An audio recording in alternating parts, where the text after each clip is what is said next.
members of the press. Let me begin by expressing my pleasure at being back in Tehran. I had today a very useful exchange of views with my dear colleague Dr. Amir Abdullahian. We were able to review all aspects of our bilateral engagement quite comprehensively and exchange thoughts on some pressing global and regional issues. I will have an opportunity to meet His Excellency President Raisi later today. I will be conveying Prime Minister Modi's warm greetings to him. I will also meet the Secretary of Iran's Supreme National Security Council, whom we will have the pleasure of hosting in India in a few days. Earlier this morning, I met with the Minister of Roads and Urban Development, Minister Mehrdad Bazarbash. At the outset, let me underline that this visit gave me an opportunity to personally convey our condolences to my counterpart on the recent terrorist attack in Kerman. Prime Minister Modi has written to President Raisi in this regard as well. My discussions today benefited from the fact that our countries have maintained a regular momentum of high-level interactions. Prime Minister Modi and President Raisi recently met at Johannesburg. Our leaders have been in frequent touch through letters and phone. I also personally maintained regular contact with Dr. Abdullahian in recent days. We also held our Foreign Office consultations just 2 months back. Today, due to the regularity of these exchanges and the guidance provided by our leadership, there is a good basis to expand substantive cooperation in a variety of areas. The Foreign Minister and I specifically focused on its political and economic aspects, but naturally there were other domains as well. Our people-to-people contacts have long been a strength. Iran and India are united by our deep cultural, literary and linguistic ties, which create a unique foundation for increasing exchanges of tourists, students, artists, athletes and scholars. We discussed how we can better link our cultural and educational institutions. Let me share with you all that the Government of India has decided to include Farsi as one of the 9 classical languages of India in our new education policy. Regional connectivity has been a critical pillar of India-Iran relations and was naturally prominent in the agenda of today's discussions.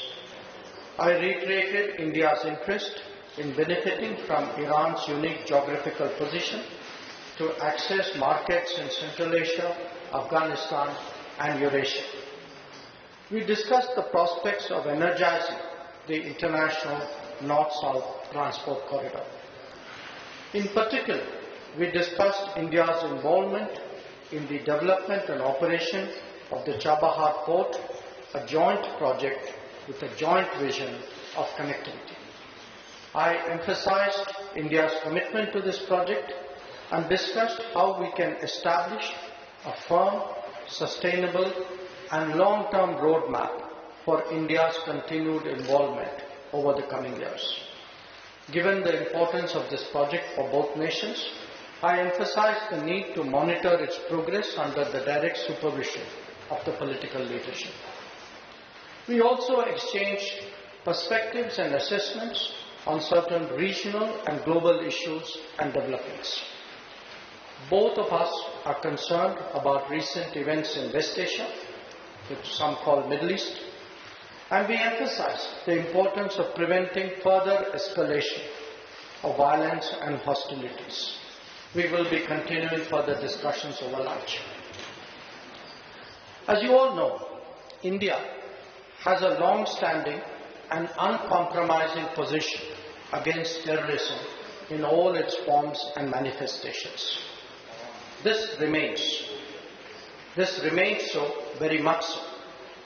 At the same time, we strongly believe that it is imperative to avoid loss of civilian life in any conflict situation. The deeply concerning situation in Gaza was naturally a subject of our discussions. The loss of civilian lives, especially that of women and children, was our primary focus. There is a visible humanitarian crisis that needs to be addressed, and the creation of sustainable humanitarian corridors is the need of the day. We welcome the international community's efforts in that direction. India itself has delivered shipments of relief material to Gaza and contributed to the UNRWA. On the issue of Palestine, let me reiterate India's long-standing support for a two-state solution where the Palestinian people are able to live freely in an independent country within secure borders. I stressed on the need for all parties to avoid provocative and escalatory actions and to facilitate movement towards dialogue and diplomacy. As you are all aware, there have also been recently a perceptible increase in threats to the safety of maritime commercial traffic in this important part of the Indian Ocean. The Minister also referred to it. We have even seen some attacks in the vicinity of India. This is a matter of grave concern to the international community.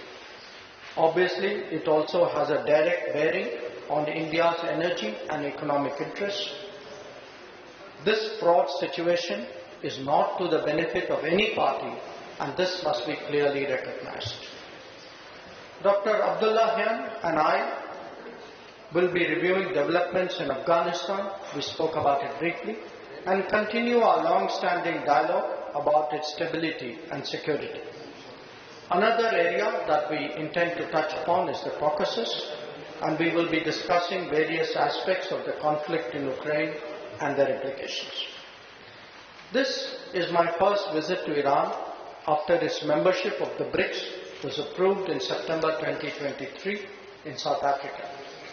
As a strong advocate of Iran's joining, India was particularly pleased with the outcome. We also work closely together in the SCO and in multilateral organizations. Both of us will be present in Kampala soon for the NAM summit. This tradition of multilateral cooperation is a natural reflection of the strength of our bilateral ties.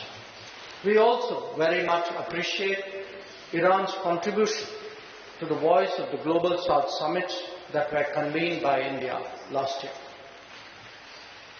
Friends, I am confident that today's exchanges will give momentum to our bilateral cooperation and also further enhance our understanding of each other's positions on important regional and global issues. India and Iran are two old friends who have always viewed each other's growth and prosperity as contributing to their own. Our partnership and our regular consultations have a particular value in the volatile and uncertain world that we currently see. I thank you all for your attention. I reiterate my thanks to the Minister and to his colleagues, to the Iranian authorities, for making my visit to Iran so comfortable and productive, and I look forward to seeing him in India very soon. Thank you very much.